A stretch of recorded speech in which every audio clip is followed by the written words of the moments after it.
Hi, I'm Rich Brown for cnet, and I'm here today with the HP Envy 23 Windows 8 All-in-One.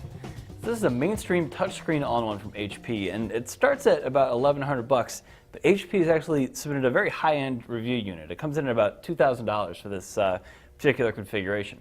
This model has a Core i7 CPU, 16 gigs of RAM, a 2TB hard drive, as well as an entry-level NVIDIA graphics chip. Now, unfortunately for HP, there's nothing here that really distinguishes this system from other all-in-one PCs that have come out with Windows 8. Thanks to the Core i7 chip, it's about as fast as other PCs in that $2,000 price range, but the 16 gigs of RAM doesn't really do much for mainstream workloads. If you're a professional, you might benefit from that much memory, but for the day-to-day mainstream users that are going to buy a system like this, you'd probably be better off with a higher-end graphics card.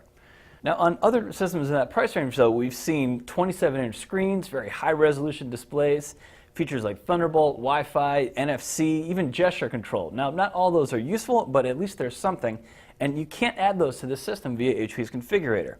Instead, it's just a generic all-in-one that we've seen dozens of times before. It just happens to have a higher-end set of core features. Now, it does get most of the basic notes right.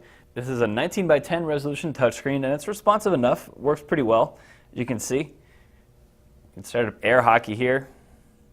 You can see the touchscreen isn't perfect though. There's some drag, so it's not as good as a typical high-end smartphone or tablet. So for its other features, there's a slot-loading Blu-ray drive. That's nice to have. There's also an HDMI input, which is always useful. It lets you turn the system into a home entertainment hub if you connect a game console or a cable box.